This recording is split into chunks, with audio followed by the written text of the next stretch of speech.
Então vamos lá falar sobre formar e gerenciar equipes vencedoras. Montar a equipe é a tarefa básica do líder. Então você tem que se assegurar que seu grupo tem um propósito claro e recursos suficientes para atingir ele. E essa aula que a gente vai começar agora, ela não é uma aula para iniciantes, ela já é uma aula mais intermediária. Eu já estou considerando que você sabe definir parâmetros de qualidade, que você sabe distribuir bem os papéis que são necessários dentro da equipe, que você sabe combinar esses diferentes perfis e habilidades nesse mix que é a sua equipe. Porque você sabe que geralmente tem três tipos de perfis básicos que você tem que ter numa equipe. O primeiro perfil é aquele perfil técnico, é aquele perfil daquele cara que sabe as disciplinas, é o engenheiro, é o cara que domina o marketing. E tem o outro tipo, que é aquele cara que consegue resolver problemas. É a capacidade de tomar decisões claras e sensatas da forma correta, no momento correto. E o terceiro tipo, assim, mais geral, que a gente pode definir, que geralmente é necessário que haja dentro da equipe, é alguém que seja apta para trabalhar em grupo, que tenha a habilidade interpessoal. Então, esses são os três tipos de grupos que são necessários que hajam dentro da equipe. Ok? E para que serve a sua equipe? Aliás, antes de falar sobre isso, vamos falar aqui sobre quem sou eu. Quem sou eu para estar dando essa palestra aqui para vocês, esse mini curso sobre formar e gerenciar equipes? Meu nome é Lucas Duarte, eu sou empresário, tenho uma agência de marketing digital. Talvez se você quiser conhecer mais, é a duvaledigital.com.br. Você pode saber mais sobre mim.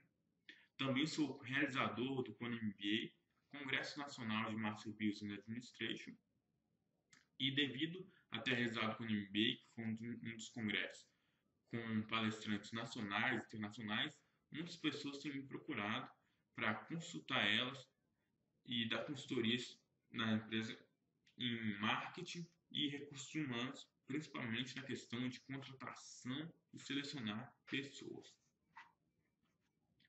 Então hoje eu quero te perguntar para que está servindo a sua equipe? E essa pergunta ela pode até parecer óbvia, mas o tempo gasto, bem no comecinho, quando você está definindo as metas, é o processo crucial para o seu sucesso. Então você tem que se certificar de deixar bem claro os assuntos que o grupo precisa resolver.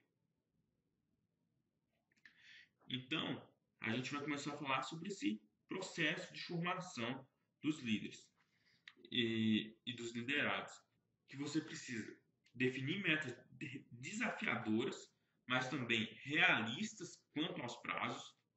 Você tem que completar metas individuais no momento, quando você estiver fixando todas as metas gerais, que são as metas do grupo, você tem que fixar todos os dois tipos de metas. E você tem que saber que o fracasso de uma parte do projeto ela não é correspondente ao fracasso do restante do grupo. Então vamos começar pelo processo de metas. Você, para definir essas metas, você vai utilizar de reuniões.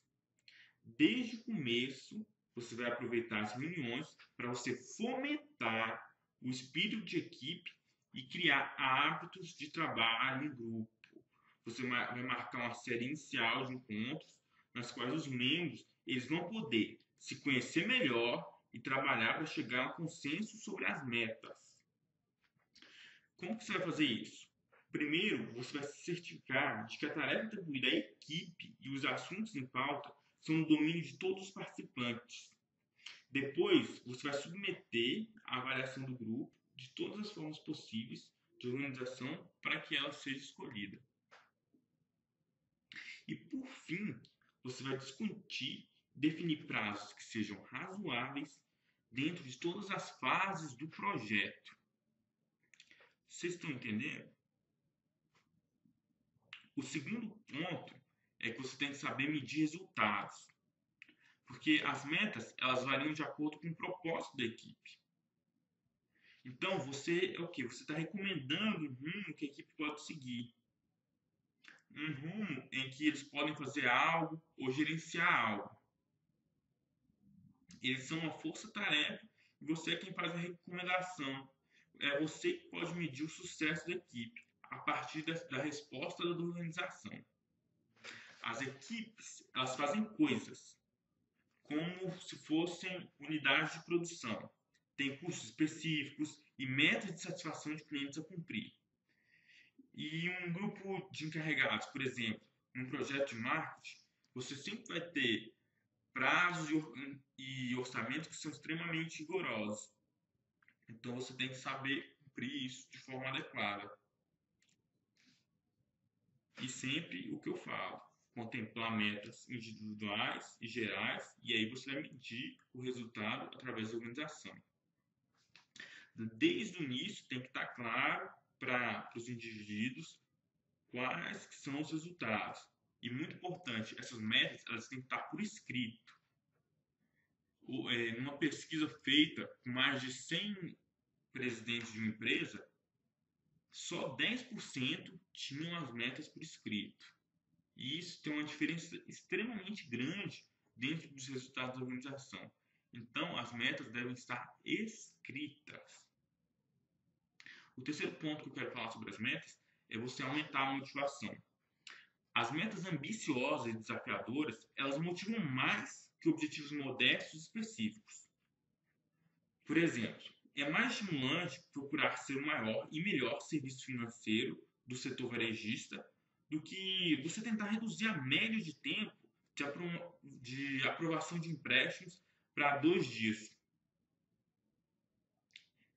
Então, se possível mesmo, fixe metas gerais e também fixe metas específicas. E você vai pensar alto. Você vai pensar alto com os pés no chão. Não vai também pedir para o cara levantar o Titanic do mar. Faça com que todas as pessoas tenham suas próprias metas próprias. E você não vai abrir mão de nada que seja necessário. Você vai procurar a melhor combinação de ação do grupo e das capacidades técnicas de cada um. E aqui eu quero trazer um erro básico que alguns empresários cometem, é que muitas vezes eles trazem metas desafiadoras, fazem um trabalho legal, mas muitas vezes eles trazem metas demais. E metas demais tendem a não ser cumpridas. Quanto mais metas você coloca, menos a equipe tende a realizar todas as metas. E isso é um estudo feito pela Harvard. O ideal é que sejam entre 3 e 5 metas por pessoa. Eu, particularmente, prefiro que sejam 3 metas para cada pessoa. E isso vai deixar muito melhor na hora que você estiver gerenciando a sua equipe. Então, o segundo ponto principal dessa formação de equipe é se você está dando o apoio necessário para as pessoas. Tem que ter um certo grau de dependência, porque é vital para o trabalho em grupo. E poucas pessoas e poucas equipes são capazes de se manter autônomas. Então você tem que cultivar boas relações com essas equipes que estão te suportando e satisfazer as necessidades dela dentro da empresa. Então, o primeiro ponto para fazer isso é que você tem que providenciar uma infraestrutura que permita tá dando esse apoio para os funcionários. As equipes, elas costumam ser apoiadas pela infraestrutura técnica e administrativa. A maioria dos sistemas de apoio tradicionais não precisa ser instalados dentro da equipe, como, por exemplo, o sistema contábil. Dentro do sistema contábil, o controle financeiro externo, ele ajuda a limitar os gastos. Porém, o que acontece? A situação ela pode mudar quando dentro desse sistema contrário, você tem sistemas de informação. O risco de confiar em um departamento central de informática é o de que a sua equipe não receba o suporte técnico necessário para completar uma tarefa com sucesso. Então, o que você tem que fazer? Para superar esse obstáculo, alguns grupos eles têm que incorporar especialistas. Eu, particularmente, vou dar um segredinho para vocês, eu sempre contrato especialistas. Eu não gosto de contratar generalistas. Isso vários treinadores que eu tenho lido e tenho pesquisado focam em você contratar especialistas. Então, cuidado quando você estiver contratando, analisando o currículo. Às vezes aquele currículo é muito bom, mas não é o que você está procurando. Então, você tem que avaliar com muito cuidado. O segundo ponto são os canais de comunicação.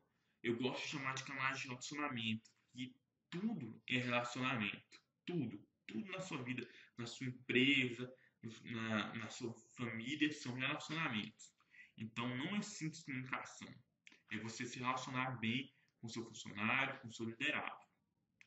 Porque toda equipe ela precisa ter apoio da diretoria da empresa. E existem três relacionamentos que são fundamentais. Primeiro é com o que seria, vamos dizer, o patrocinador principal, que é o chefe do departamento ou da operação, a qual a equipe está subordinada, e quem quer que o controle do caixa esteja. O papel dessas equipes é de monitorar e aprovar as atividades da equipe e garantir que todo o suporte prático necessário esteja disponível. Então você tem que manter bons canais de comunicação com esses executivos. E isso ainda é mais importante se a sua equipe estiver instalada longe da sede, em uma fábrica ou um prédio que seja separado da sua sede principal. E só um lembretezinho é que muitas vezes, dentro da empresa, você tem consultores externos. Só que os consultores externos, você tem que tratar eles como se eles fossem parte da sua equipe. Eles não são carinha que vem lá, você tem que tratar eles como se fossem de dentro da sua equipe. E você tem que manter o patrocinador extremamente bem informado. Lembra do patrocinador? O chefe do departamento, a pessoa que está gerenciando a operação? Esse cara. Só fazer um resumo sobre a questão de local versus implicações. Vamos supor que você tem uma sede. A sede é o local onde a equipe ocupa o espaço da empresa. É onde as atividades afins estão acontecendo. É onde os gerentes ficam e onde você tem os escritórios, sejam eles juntos ou separados, dependendo de qual nível de gestão por competência você esteja. E o que é a implicação que tem em você trabalhar na sede? Você tem um fácil contato com os tomadores de decisão e, segundo, você pode estar afastado das áreas de produção e, assim, de alguns clientes internos. O outro tipo de local que pode existir dentro do ambiente de trabalho é a fábrica. É onde a equipe faz parte da unidade operacional ou está vinculada a escritório local ou dentro de um escritório regional e é onde alguns gerentes ficam no grupo. Quais que são as implicações desse tipo de local? Primeiro, é a proximidade física com a linha de produção, o que é muito útil. E segundo, é a distância da sede e dos tomadores de decisão, e isso pode acabar gerando alguns atrasos e problemas. Então, você pode levar em consideração isso quando você estiver definindo sua equipe. Existem mais dois tipos de locais que eu quero colocar aqui dentro para vocês, que é a garagem, que é o local que seria uma equipe de projetos especiais que ocupa instalações afastadas de outras atividades corporativas. Muitas vezes é onde gerentes ficam juntos. Eu não estou falando daquela garagem onde jovens empreendedores criaram grandes empresas como Apple e Microsoft. Aí é outro tipo de garagem. Uma garagem que eu já tentei montar eu mesmo. Mas aqui é outro tipo. Nesse tipo de garagem, você pode facilitar o espírito de equipe, porque é um ambiente menor, onde a equipe está mais junta, mas também é muito fácil você perder o apoio, se você ficar sendo pouco realista e ficar muito isolado. E tem um termo que a gente usa para um outro tipo de espaço, que é chamado de torre de marfim. O que é a torre de marfim? É onde a equipe, uma equipe de longo prazo, ela fica posta à parte do resto da organização, em escritórios permanentes, e lá também os gerentes ficam juntos. Ela implica que você permite que as operações de profissionais tenham um alto nível, e segundo, você distancia de clientes internos e do mercado. Só que você tem um problema que isso pode gerar uma certa arrogância por parte do grupo. E isso acontece muito com grupos de sistemas de informação, que geralmente planejam e controlam atividades baseadas em computadores, em computação. Isso acontece bastante, com bastante frequência. E eu quero falar para você agora em como você pode maximizar o desempenho. Como você pode maximizar o desempenho da sua equipe? Sabendo que você está delegando, né? Primeiramente, é importante delegar, saber quais são os tipos de delegados que você tem dentro da sua empresa. Eu costumo definir os delegados em 4 níveis. Primeiro, o nível ideal, que é aquele cara que pode e faz. Ele é o delegado, ele é ideal, feliz, ele aceita as responsabilidades pelas tarefas, ele consulta outros, ele age conforme a orientação. O segundo tipo que eu defino é o cara que pode, mas não faz. Ele é o mau delegado. Ele reluta em aprender ou aceitar opiniões alheias. Ele é uma pessoa com esse tipo de personalidade. Ele não é um membro da equipe. O terceiro tipo que eu defino é o que faz, mas não pode. Esse delegado ele pode necessitar de encorajamento e treino adequado para superar essa sua inexperiência ante as responsabilidades. É aquele candidato que você ainda pode trabalhar, você sabe que pode contar com ele, mas ainda falta uma questão de habilidade, seja ela uma habilidade em nível pessoal ou técnico. E tem aquele último caso, que é aquele que não pode e não faz. A menos que a falta de motivação e habilidade desse tipo possa ser superada, todo tipo de empowerment que você fizer, ele vai fracassar. E o que vai acontecer com esse candidato? Ele vai ter que ser removido. Mas isso era só um breve resumo de como delegar pessoas. Se você tiver interesse em aprender mais sobre como delegar pessoas, deixa aqui no comentário. Ou se você está na minha lista de e-mail, você pode me responder lá.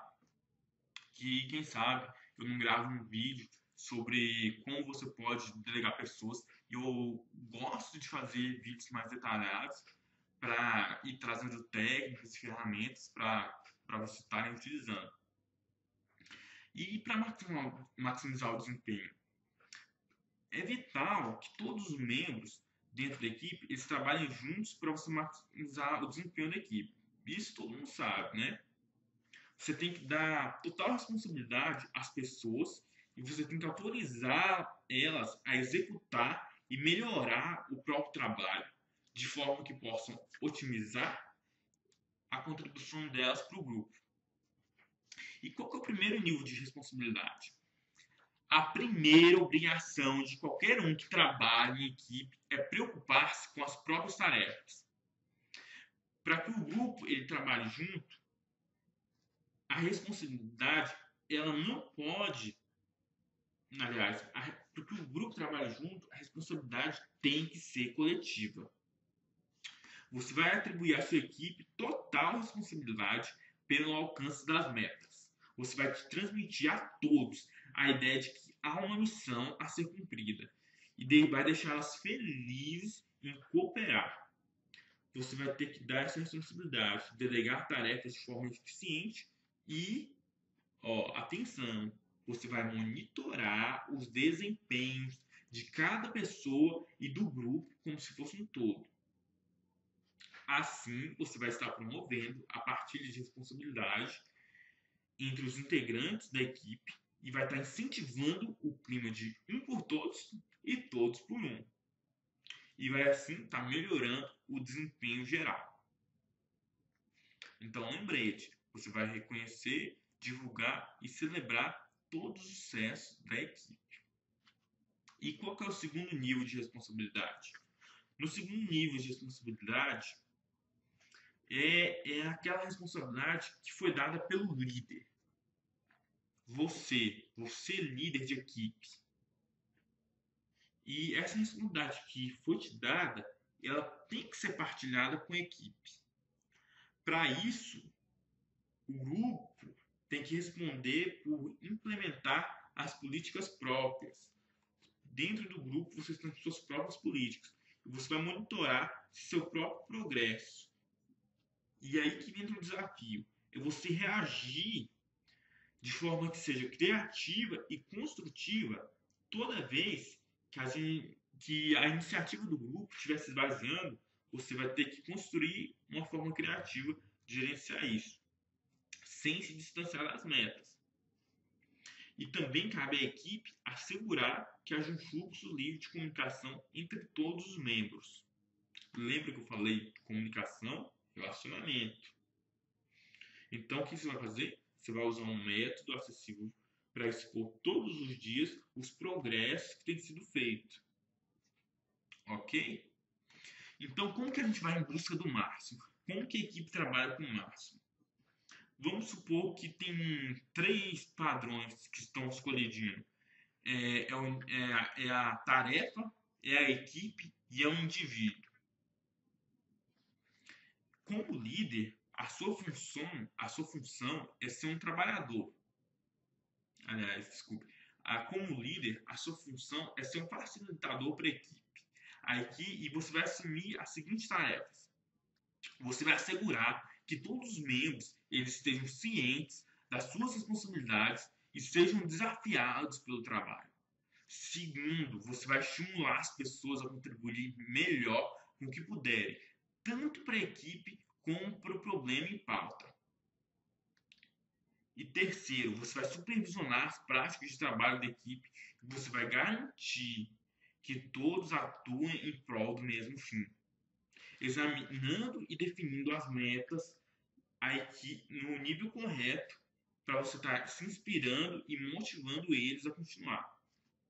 E finalmente, você vai assegurar que o cruzamento dessas responsabilidades individuais e da equipe não vai resultar em tarefas duplas, certo? Porque você tem que otimizar o resultado da sua equipe. Lembra sempre, dentro da equipe, a união faz a força. Juntos é melhor do que um.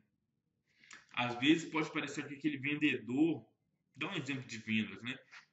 Aquele cara que é vendedor demais, vende muito, só que aquele cara está importunando todo mundo da equipe. O que você tem que fazer com o cara? O cara não está respeitando a cultura da empresa. Então, você vai ter que demitir o cara. E eu vou te falar, em 98% das vezes, quando tira esse cara que está importunando a equipe tende a junta, quando melhora o nível, aquele clima da equipe, aquele nível da equipe, a equipe tende a superar os resultados, mesmo sem aquele vendedor. Mas isso é só um exemplo. Eu acho que você entendeu a ideia que eu quis passar.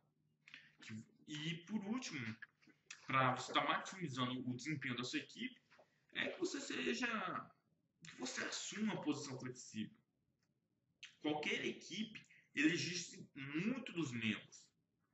Todos têm o seu próprio papel e responsabilidades. E ao mesmo tempo, você precisa manter-se flexível. Você tem que estar disposto a se adaptar às mudanças. Porque veja bem, algumas equipes elas pedem que seus membros sejam capazes de preencher cada etapa do trabalho. E como líder, você tem que demonstrar flexibilidade, dividindo parte do comando. Você tem que estar ajudando os seus colegas, oferecendo para se assistir para eles, ou até mesmo assumir algumas das tarefas deles. E o que vai acontecer? À medida que o grupo vai progredindo, você vai observar funções individuais e vai modificando todas que for preciso. Você está vendo o que você está fazendo? Você está estimulando a formação de parcerias dentro da equipe. E isso é lindo, isso é maravilhoso. Então, são as dicas que eu queria passar para vocês. Se você curtiu o vídeo, por favor, dá um like nesse vídeo. Se inscreve aqui no canal do Kona MBA. E se você tiver alguma dúvida, eu quero que você poste aqui embaixo, que eu vou estar tentando responder todas as dúvidas que vocês tiverem. Tá legal? Meu nome é Lucas Duarte, esse aqui é o canal do Kona MBA e eu desejo um abraço para todos.